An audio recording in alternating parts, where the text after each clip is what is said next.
Hello, so I am going to be stuck in Indiana for another probably week due to some fun things and pest things that are happening at the house in Philly, so it's safer to stay here with my textiles and my fabrics and my cosplay and my stuff, so I'm like, online school is fine.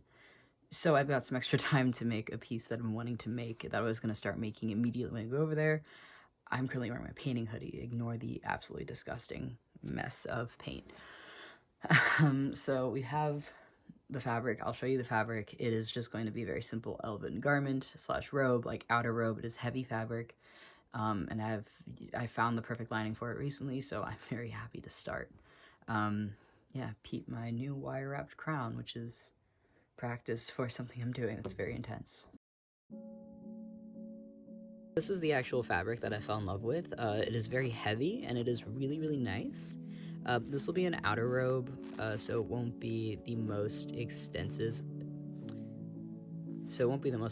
Of things, but it'll be very nice. It'll have a familiar sleeve shape, and I'll be happy. This is the sleeve lining here, just kind of shiny, satiny, silky fabric. And this is the inner lining that is also currently very much falling apart. This is just a crepe back satin. The trimmings here will be a silk ribbon and some of this stuff that I got at Discard from Joanne, so it was free. It was really nice, yeah, so that's really all that's gonna happen. The collar shape is gonna be the most interesting thing. So the pattern I'm going to use here is a McCall's pattern that just has princess seams. You can tell it's one of my most used patterns, and it is getting Frankensteined with a pattern from Simplicity called 1551. It's Galadriel sleeves. I have a very intriguing way of cutting things out, so I feel all of you, but I just cut out the pattern pieces as one normally would, without paperweights, as a chaotic human being might do so. So enjoy this. I'm sorry to all you actual seamstresses and tailors out there. This is just my weird way of doing things as a circus artist, I guess.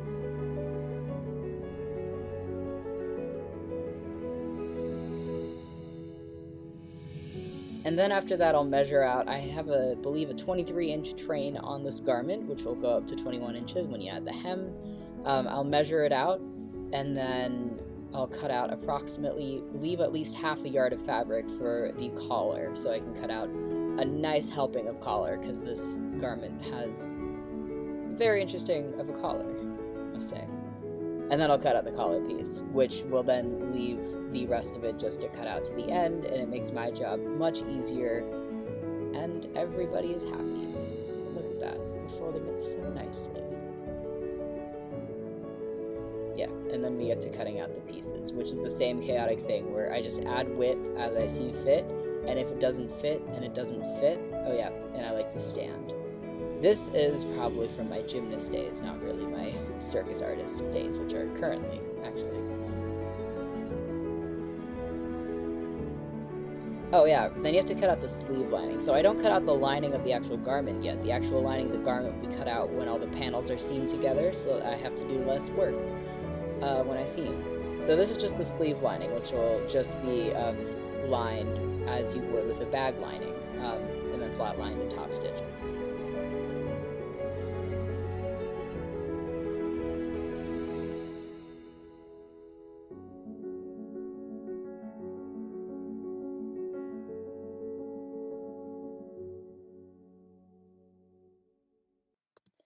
Then we get to seaming all the panels together. This is a process that takes a lot longer than I always expected to, and all these panels will also be serged and finished.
And then this horrible shot of me lining the sleeve, but yes, then you have to turn the sleeve inside out and line it.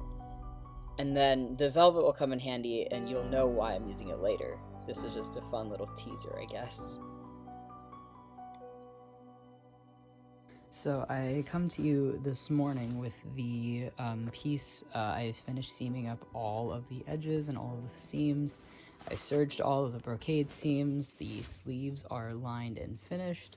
And then the mismatched lining here is also done, which means at this point we are putting in the lining by hand and probably doing the rest of the finishing on the actual garment by hand until the collar comes around.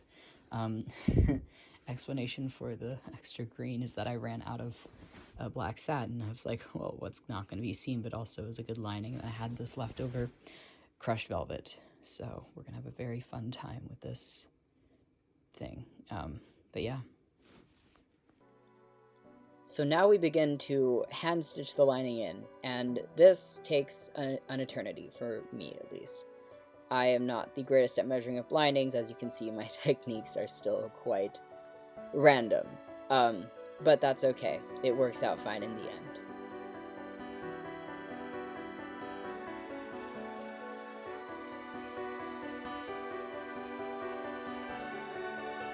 To draft up a collar, I have a very weird method of doing so. What I'll do is I first measure out the neckline of my piece, which in this case is about 26 inches. I will cut out a gigantic square. I will fold that square in half. I'll cut out half of that, or yes, and then I will fold that in half again and cut out the collar shape. This leaves with two nicely structured pieces of interfacing.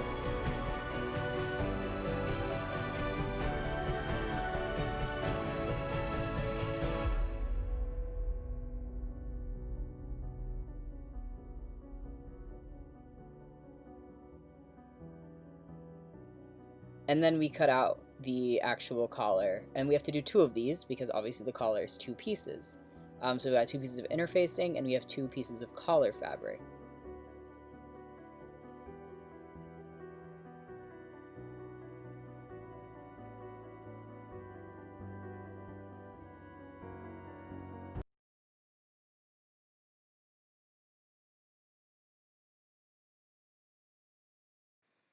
These then get pad stitched together very, very, very crudely, just so that I have sort of a surface to work on and nothing slips while I sew it.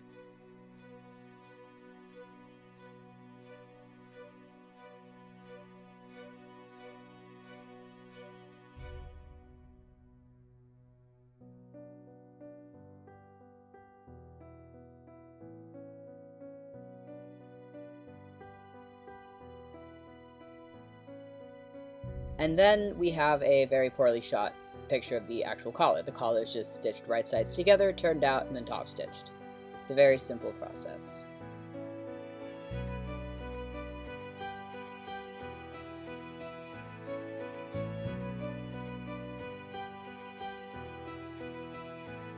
Attach the collar to the actual neckband thing.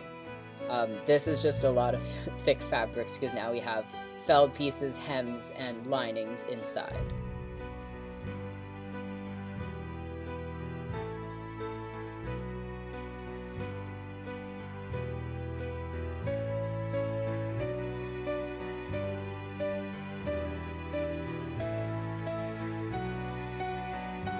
Yesterday I finished folding the lining here, so we have an entire lining in with its velvety components there. And then today I've been draping and starting trim, and I think I figured out exactly where I want it, and it'll just be sort of a weird layering of trims. So let me get that in and sewn, and then the collar also came in. I'll show you that in a second. And now we just totally do the silk ribbon. So the way I did the silk ribbon was I just folded, as you would bias tape, the edges to the side, and then felled all the way around the hemline. And this wasn't the most interesting thing, but it worked in the end.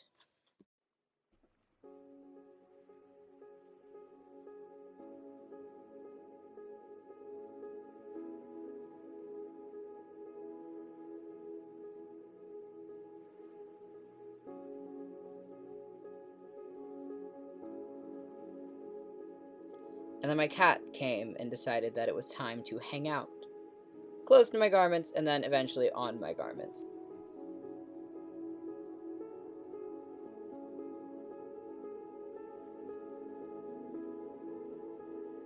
During that clip, it was also stitching on the wrong side of the lace, so what I had to do was I had to re-stitch the entirety of it, which took an extra hour and a half. This was not the hardest lace to stitch. And here is our completed project. Took approximately 3 days.